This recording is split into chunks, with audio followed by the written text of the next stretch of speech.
नमस्कार दोस्तों, मैं हूं विजय और आप देख रहे हैं बैंको कैरियर एकेडमी का यूट्यूब चैनल। आप सभी लोगों का इस प्लेटफॉर्म पे स्वागत है और आज अपन एक महत्वपूर्ण चर्चा करने जा रहे हैं। हाल ही के अंदर भारत के अंदर जो है वो स्वास्थ्य विभाग के द्वारा एक जो है वो रिपोर्ट जारी की गई है, जिसमें एक बड़ा खुलासा देश के अंदर किया गया है। क्योंकि पहले काफी समय से राजनेता देश के अंदर जो है वो 2 चाइल्ड पॉलिसी लाने की बात कर रहे थे। उनका यह मानना है कि जनसंख्या लगातार देश के अंदर बहुत ज्यादा विस्फोटक गति से जो है बढ़ती चली जा रही है और 2 चाइल्ड पॉलिसी लाना देश के अंदर बेहद जरूरी है। लेकिन ये आंकड़े बेहद चौंकाने वाले हैं, क्योंकि इनमें ये चीज जो है वो एक तरीके से प्रूव हो जाती है कि देश के अंदर जो है वो जनसंख्या अब जो है वो स्टेबिलिटी यानी स्थिरता की ओर जो है वो जा रही है। तो आज अपन इसी जो है रिपोर्ट के कुछ महत्वपूर्ण तथ्य देखेंगे, जिसमें कई जो है वो महत्वपूर्ण जानकारियां आपको यहां पे बताई जाएगी। और ये आने वाले, आप चाहे कोई भी एग्जाम दे रहे हैं, यूपीपीएससी दे रहे हैं या आरएएस दे रहे हैं या कोई भी जो है वो सेंट्रल या स्टेट लेवल का एग्जाम दे रहे हैं, ये जानकारियां बेहद इंपॉर्टेंट है आपके लिए। तो आज अपन इनकी जानकारियों के ऊपर चलते हैं। तो अब अपन जो है वो बड़े न्यूज़पेपर की जो हेडलाइंस रही है उनके ऊपर पहले अपन चलेंगे। More women's then man in India for the first time. तो ये एक बड़ी जानकारी है जिसमें ये बताया गया है कि पुरुषों की संख्या की तुलना में महिलाओं की संख्या स्वतंत्र भारत में पहली बार जो है वो बढ़ी है। और ये बढ़कर जो है वो 1000 जो है वो पुरुषों की तुलना में देश के अंदर जो है वो 1020 महिलाएं जो है वो हो चुकी हैं। तो ये बहुत इंपॉर्टेंट जो है वो जानकारी है यहां पे, जिसमें ये आपको भी ध्यान रखना है कि भारत के अंदर जो है 1037 जो है इस मामले में 1000 पुरुषों की तुलना में 1037 महिलाएं जो है वो ग्रामीण स्तर पे हैं। जबकि आप यहां पे बात करेंगे जो है वो शहरी स्तर पे, तो ये 985 ही यहां पे है। तो ये एक बड़ी जानकारी यहां पे जो है वो खुलासा की गई है, जिसमें यहां पे आपको एक महत्वपूर्ण जानकारी ये ध्यान रखनी है एग्जाम की दृष्टि से कि स्वतंत्र भारत में पहली बार महिलाओं की संख्या जो है वो पुरुषों की संख्या की तुलना में बढ़कर जो है वो 1020 पे पहुंच गई है औसतन। तो ये आप जब ग्रामीण की बात करेंगे तो ये स्तर जो है वो ग्रामीण में और भी ज्यादा है, जबकि शहरी जो है वो तुलना में बात करेंगे तो ये एवरेज से जो है वो कम यहां पे रहा है। अब ये पूरी जो है वो यहां पे जो बातें बताई गई है हिंदुस्तान टाइम्स के अंदर, उसमें एक बड़ी बात का भी यहां पे खुलासा किया गया है कि अमर्त्य सेन ने अपनी एक किताब के अंदर, अपने एक लेख के अंदर ये बताया था, भारत को एक मिसिंग विमेन के जो है वो तौर पर टैग किया गया। यानी ऐसा देश जहां पे महिलाओं की संख्या बेहद कम है और कम होती चली जा रही है। लेकिन ये आंकड़े ये प्रदर्शित कर रहे हैं कि जो है वो भारत अब एक जो है वो ऐसा देश बन गया है जहां पे महिलाओं की संख्या जो है लगातार बढ़ती चली जा रही है पुरुषों की तुलना में। तो एक बड़ी जानकारी यहां पे जो है वो निकलकर सामने अपने आई है। अगली जानकारी क्या है, अब उसके ऊपर चलते हैं अपन। अगली जानकारी के अंदर देखो यहां पे बताया गया है कि fertility rates falls to be below replacement level, signals population is stabilising. इसका मतलब जो है वो देश के अंदर प्रजनन दर जो महिलाओं के अंदर है वो 2.0 की तरफ चली गई है।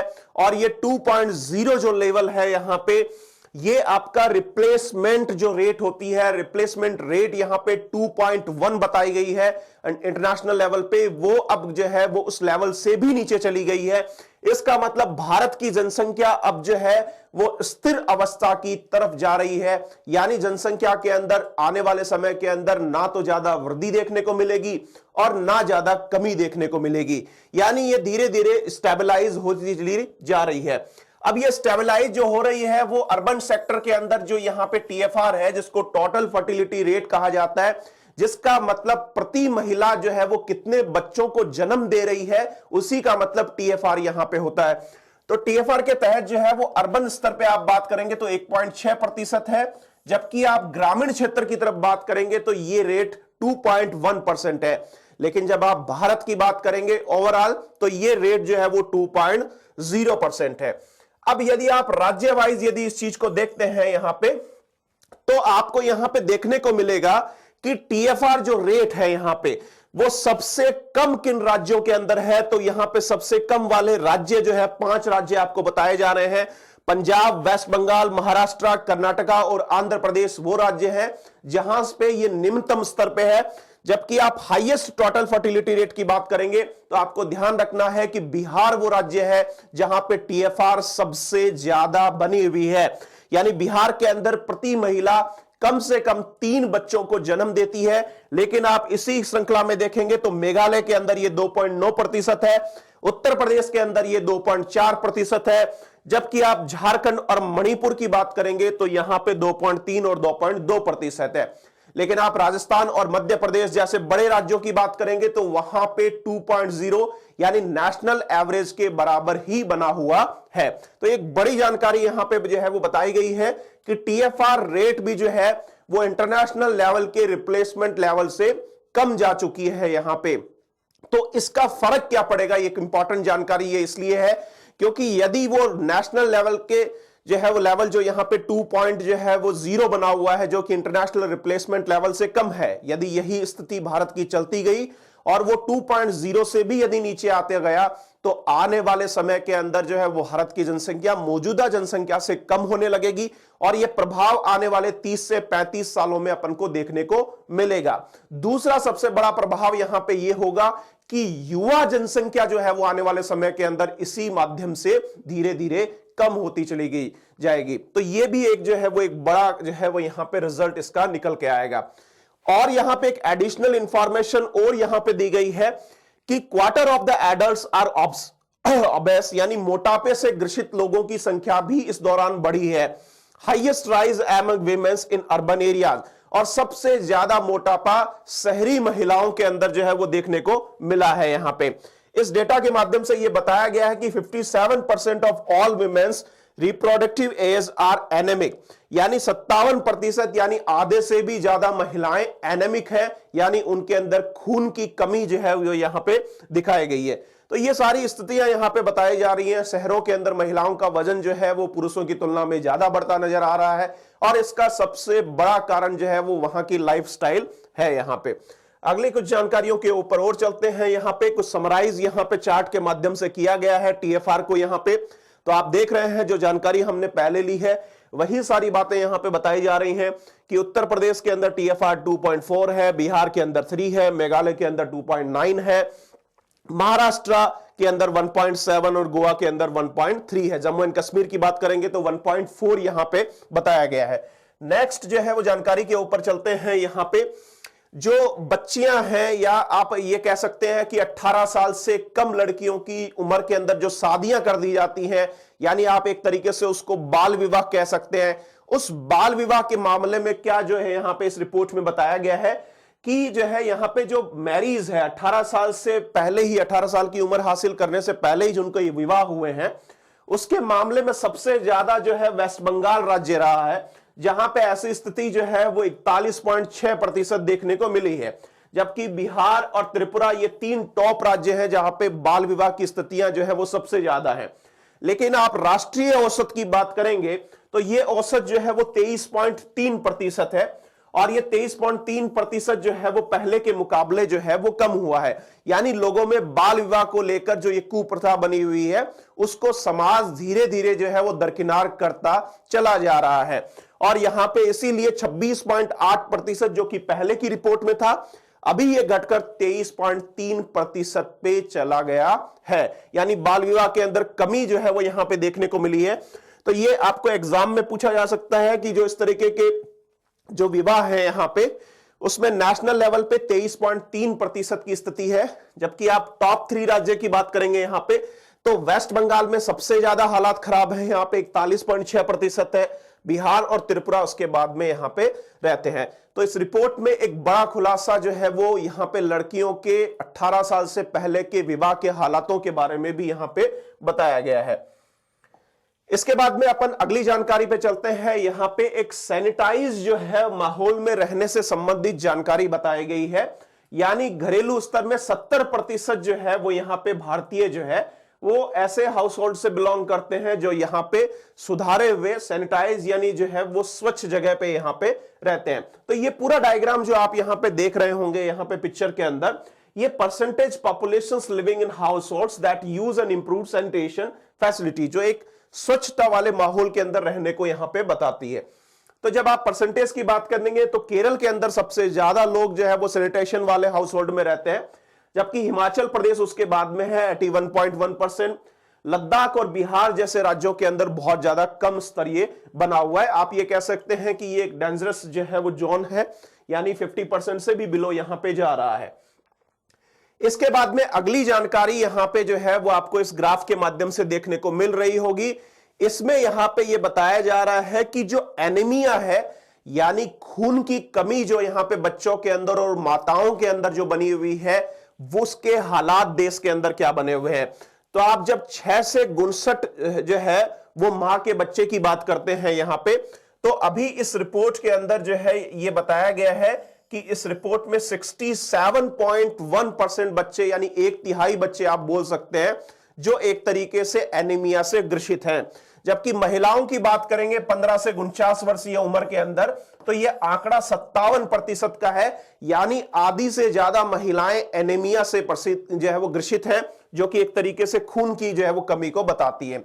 लेकिन यही हालात जब आप पुरुषों के अंदर देखेंगे तो मात्र 25% पुरुष जो है जिनमें एनीमिया की प्रॉब्लम रहती है।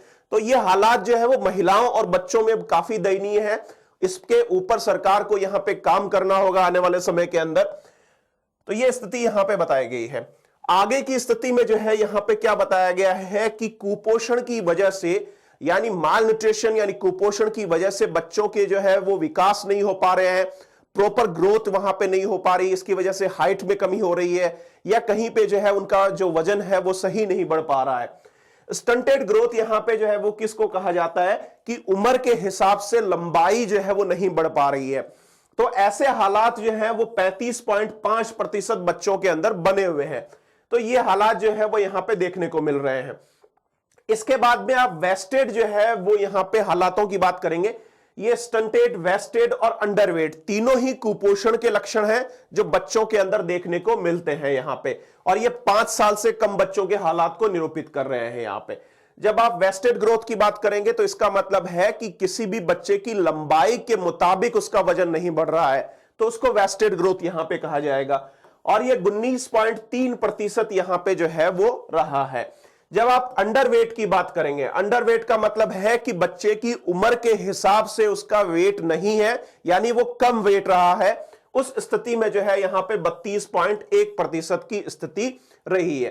तो ये आंकड़ा पूरा जो है वो यहां पे बच्चों के कुपोषण के स्तर को निरूपित करने का प्रयास कर रहा है। इसी रिपोर्ट के साथ साथ यहां पे एक रिपोर्ट, इसके अंदर जानकारी यह भी दी गई इस रिपोर्ट के अंदर कि भारत के अंदर जो महिला वर्ग है, जिसमें प्रधानमंत्री जनधन खातों का बेहद अहम योगदान है, उन खातों की वजह से देश के अंदर जो है वो 78.6% यानी 78.6% महिलाएं जो है वो बैंक खाता रखती हैं, जबकि पिछली रिपोर्ट में ये 53% का आंकड़ा ही था। तो ये आंकड़े बेहद इंपॉर्टेंट है, सीधे तौर पर आपको एग्जाम में पूछे जा सकते हैं। यहां पे अगली जानकारी पे यहां पे समराइज किया गया है। इस चार्ट के अंदर आप देख पा रहे होंगे टोटल फर्टिलिटी रेट जो है वो पहले जो है वो 2.2 थी, जो अभी जो है वो घटकर 2 पे चली गई है। फिर इसके बाद में जो कॉन्ट्रासेप्टिव जो है वो प्रिवेलेंस रेट जो है, अब इससे जो है वो महिलाओं के अंदर जो प्रजनन दर कम हुई है, जो टोटल फर्टिलिटी रेट कम हुई है, उसमें गर्भ निरोधक चीजों का योगदान काफी ज्यादा रहा है, और वो बढ़ के 67% यहां पे महिलाओं के अंदर हो गया है। इसके बाद में फैमिली प्लानिंग से जुड़े हुए मुद्दे यहां पे जो अनमीट नीड्स हैं वो 9% पे आ चुकी हैं यहां पे। इसके अलावा जो आगे की जानकारी यहां पे दी जा रही है उसमें यह बताया जा रहा है कि बच्चों के अंदर जो टीकाकरण की व्यवस्था है यहां पे, जो 12 महीने से 23 माह तक के बच्चों के अंदर है, वह भी बढ़कर 76% पे चली गई, यानी टीकाकरण का स्तर भी देश के अंदर सुधरा है। जब आप इसके आगे इंस्टीट्यूशनल बर्थ की बात करेंगे, यानी ऐसी महिलाएं जो अपने जो है वो प्रजनन को हॉस्पिटल्स या प्रॉपर जो है हॉस्पिटल्स में जाके करवाती हैं, उनकी संख्याएं भी बढ़कर 89% पे चली गई है। इसी तरीके से जो स्टंटिंग ग्रोथ बच्चों के अंदर है वो यहां पे जो है वो 36% जो है बच्चों के अंदर रही है, यानी इसमें जो है वो मार्जिनल सुधार देखने को मिला है देश के अंदर। तो ये कुछ समराइज फॉर्मेट थी यहां पे इस स्ट्रक्चर की। इसके बाद में यहां पे जो है ये बताया जा रहा है कि मोर हॉस्पिटल्स बर्थ हुए हैं। तो अपन ने पिछले जो है वो यहां पे डायग्राम में देखा भी था कि इंस्टीट्यूशनल बर्थ जो है वो महिलाओं का बड़ा है पिछले जो है वो मुकाबले यहां पे। But limited gains in just childhood nutrition. तो यहां पे जबकि आप देख रहे हैं कि चाइल्ड न्यूट्रिशन के अंदर केवल 2% में ही सुधार हुआ है। तो ये चीज ही यहां पे आगे बताने का प्रयास यहां पे किया जा रहा है। तो ये सेम रिपोर्ट है, इसको अलग तरीके से यहां पे द हिंदू के अंदर फोकस किया गया था यहां पे। इसके बाद में अपन आगे देखें यहां पे, तो ये सारी चीजें समराइज की गई हैं कि महिलाओं की संख्या जो है वो पुरुषों की तुलना में बढ़ी है, फर्टिलिटी जो है यहां पे उनकी कम हुई है, और इंडिया इज गेटिंग ओल्डर, यानी इसका मतलब यह है कि भारत धीरे धीरे जनसंख्या जो भारत की है वो वृद्धावस्था की तरफ जो है आने वाले समय में जाएगी, यानी ज्यादा लोग यहां पे बूढ़े होंगे बजाय जो है वो जवान लोगों के। तो ये हालात जो है वो धीरे धीरे बनेंगे, और इसको अपन ज्यादा समराइज भी कर सकते हैं यदि आप देखना चाहें तो मैं इसको जो है वो थोड़ा सा यहां पे जूम करने का प्रयास यहां पे करूंगा, तो आप इस चीज को जो है वो अच्छे से यहां पे देख पाएंगे कि किस तरीके से जो है जो पॉपुलेशन अपने देश की है वो कैसे वृद्धावस्था की तरफ जा रही है। यानी जिस भारत को अपन आज युवा भारत कहते हैं वो आने वाले समय के अंदर उसमें वृद्ध लोगों की संख्या बढ़ती चली जाएगी यदि इसी तरीके का टीएफआर देश के अंदर रहा। तो यहां पे पॉपुलेशंस बिलो 15 इयर्स एज देखी जा रही है। तो आप जब 2019-20 के यहां पे बात करेंगे यहां पे, तो आपको ये रिपोर्ट में यहां पे साफ तौर पर दिखाई दे रहा होगा यहां पे कि 2000 जो है वो 19-20 के अंदर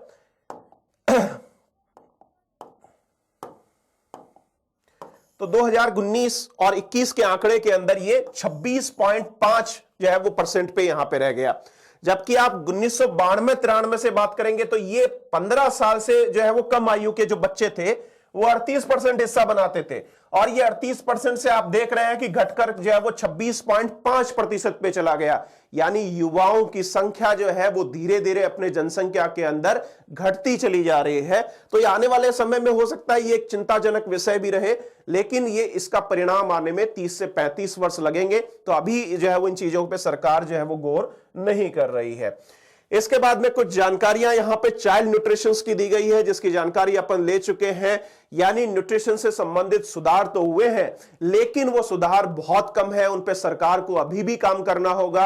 अभी भी सरकार को जो है वो कुपोषण के स्तर को जो है वो सुधारना पड़ेगा यहां पे। तो ये कुपोषण का जो यहाँ पे स्तर है उसके अंदर जो है इंप्रूवमेंट लाके बच्चों के अंदर ग्रोथ सही हो पाए, इस चीज को यहाँ पे बताना पड़ेगा। इसके अलावा जो है वो बच्चों की जो मृत्यु दर है उसको भी यहाँ पे इंडिकेट किया गया है। तो आप देख रहे हैं कि यहाँ पे जो मृत्यु दर है बच्चों की वो कम हुई है यहाँ पे, और ये लगभग जो है वो 40 से कुछ परसेंट ऊपर जो है वो यहाँ पे रही है, यानी 40% से कुछ ऊपर यहाँ पे मृत्यु दर की स्थिति जो है वो रही है। जबकि आप इंडिकेटर यहाँ पे चाइल्ड न्यूट्रिशन की बात करेंगे यहाँ पे, तो उसमें भी यहाँ पे सुधार हुआ है, लेकिन मार्जिनल इंप्रूवमेंट देखने को मिला है यहाँ पे। इसके बाद में अपन आगे की बात करें तो India might be food secure but nutrition is a problem for adults too. अब ये बताया जा रहा है कि हो सकता है कि भारत जो है वो फूड सिक्योरिटी में तो कारगर हो पाएगा, भोजन की सुरक्षा लोगों को प्रदान कर पाएगा, लेकिन जो पोषण तत्व है उनको चाहिए बच्चों के विकास के लिए, वो अभी भी जो है वो समस्या देश के अंदर बनी हुई है। और इस रिपोर्ट में भी साफ तौर पर एनीमिया के आंकड़े ये बताते हैं कि किस तरीके से एनीमिया बच्चों के अंदर और महिलाओं के अंदर बढ़ा है, यानी उसके हालात खराब है। अभी एनीमिया की कोई सुधार नहीं हुआ, कुपोषण में भी सुधार की स्थिति जो है वो नहीं हो पाई है सरकार। तो ये एक बड़ा इश्यू है कि कुपोषण की स्थिति और जो एनीमिया है वो लगातार जो है यहां पे बढ़ रहे हैं, उसमें कोई खास इंप्रूवमेंट नहीं देखने को मिला। इसके बाद में आज की अंतिम जानकारी यहां पे है, challenges remain on open defecation and use of clean fuel. और यहां पे चुनौतियां इस रिपोर्ट में यह भी बता रही हैं कि ओपन डिफिकेशन से यानी खुले में जो सोच की प्रवृत्ति लोगों की है, जो शौचालय इस्तेमाल करने की है वो बनी हुई है, और लोगों के द्वारा जो क्लीन फ्यूल का इस्तेमाल किया जा रहा है वो भी एक बड़ी समस्या जो है वो यहां पे जो है उसका भी निराकरण नहीं हो पा रहा। क्लीन फ्यूल का मतलब जो एलपीजी अपन यूज कर रहे हैं उसकी प्रवृत्ति जो है वो अभी इतनी नहीं बढ़ पा रही है जितनी बढ़ाई जानी चाहिए। तो ये क्लीन फ्यूल से संबंधित जो उपयोग को लेकर समस्या है वो भी यहां पे चुनौतियों के तौर पर यहां पे बनी हुई है। तो indicator of civic amenities and financial inclusion, तो ये जो आप ग्राफ देख रहे होंगे यहां पे, ये आपको ये बता रहा है कि देश के अंदर जो फाइनेंशियल इंक्लूजन और सुविधाओं की, नागरिक सुविधाओं के जो हालात हैं देश के अंदर वो क्या बने हुए हैं। तो यहां पे आप देख रहे होंगे कि population living in house hold that use and improve sanitation facility, वो जो है वो इस रिपोर्ट में 70.2% तक बढ़े हैं यहां पे। जबकि house hold using clean fuel for cooking वो केवल 58.6% है, यानी अभी भी जो है वो लगभग 40% जनसंख्या के पास जो है वो कुकिंग फ्यूल जो है एलपीजी जैसी सुविधाएं नहीं पहुंच पा रही है। इसके बाद में महिलाएं जिनका आयु वर्ग 15 से 24 साल है वो use hygienic method of protection during their menstrual cycle, जो उनके पीरियड साइकिल होते हैं उसमें जो है यहां पे 15 से 24 वर्गीय जो यहां पे उम्र की महिलाएं हैं वो हाइजेनिक इंस्ट्रूमेंट केवल जो है वो 77.3% महिलाएं ही जो है वो वर्तमान में उपयोग कर रही है। यहां पे women having a bank and saving account, तो इनकी संख्या बढ़कर जरूर 78.6% पहुंच गई है। यानी सरकार में एक अचीवमेंट सरकार का अपन कह सकते हैं जिसमें सरकार ने बहुत बड़ी उपलब्धि यहां पे हासिल की है। हाउस होल्ड विद एनी जो है usual members covered under health insurance and financial scheme, तो यहां पे ऐसे जो है वो घर के सदस्य या मेंबर्स जो इस तरीके के फाइनेंशियल इंक्लूजन या सेवाओं से जो है वो कवर्ड हैं, उनकी मात्रा जो है वो देश के अंदर 41% है, यानी सुधार हुए हैं। लेकिन अभी भी बहुत काम सरकार को इस क्षेत्र में करना है। तो निश्चित तौर पर यह रिपोर्ट जो अभी हाल ही के अंदर जारी की गई है, पॉलिसी मेकर्स इसके ऊपर काम करेंगे, कहां पे किस तरीके से इस देश को किस दिशा में लेके जाना है, उसके मुताबिक नई नई नीतियों पे काम किया जाएगा और आने वाले बजट के अनुसार जो है आने वाले बजट के अंदर इसी के मुताबिक जो है वो एलोकेशंस राशियों का किया जाएगा और देश को किस तरीके से एक सुदृढ़ और जो है मजबूत बना के जो है वो विश्व पटल पे एक मजबूत शक्ति के तौर पर उभारा जा सकता है। ये इस रिपोर्ट के अंदर जो है वो इस्तेमाल किए जाएंगे इसके आंकड़े, और देश के द्वारा जो है वो एक नई नीति का निर्माण भविष्य में किया जाएगा। तो ये आज की रिपोर्ट थी, एक तरीके से स्वास्थ्य विभाग के द्वारा जो रिपोर्ट जारी की गई है, 5वां वर्जन था ये 2000 जो है वो 19-21 का, जिसमें ये सारी जानकारियां अपन ने डिस्कस की है। ये जानकारियां बेहद इंपॉर्टेंट है। कुछ जो है वो सवालों के जवाब मैं आपको पूछूंगा जो आपको कमेंट बॉक्स में उसमें का जवाब देना है। क्या देश की जो है वो फर्टिलिटी रेट जो 2.0 पे आ गई है, क्या यह सही है? सही है तो किस मायने में है, इसको कमेंट बॉक्स में आप जरूर लिखें। यहां पे दूसरी चीज, यहां पे महिलाओं का जो यहां पे आप देख रहे हैं कि यहां पे जो अकाउंट्स की संख्या है वो बड़ी है, उसमें सरकार कहां तक सफल हुई है, फिर भी अभी वर्तमान में कई खामियां जो है वो समाज के अंदर बनी हुई है, उसको आप देखेंगे यहां पे, उसके बारे में अपना विचार जो है वो यहां पे प्रकट करेंगे। और तीसरा पहलू यहां पे आप ये बताएंगे कि क्या जो है वो जो यहां पे महिलाओं की संख्या पुरुषों की तुलना में देश में बढ़ी है, क्या वास्तव में हम जो है वो महिलाओं को अधिकार दिला पाएंगे आने वाले समय के अंदर, क्या वो पुरुषों के बराबर खड़ी हो पाएंगी? इनके रिप्लाई आप कमेंट बॉक्स में जरूर करें, यही आप सब लोगों से रिक्वेस्ट है। और इसी तरीके से वीडियो को ज्यादा से ज्यादा शेयर करें। तब तक के लिए आपको नेक्स्ट वीडियो आता है, तब तक के लिए आप सभी लोगों को बहुत बहुत धन्यवाद वीडियो को समय देने के लिए।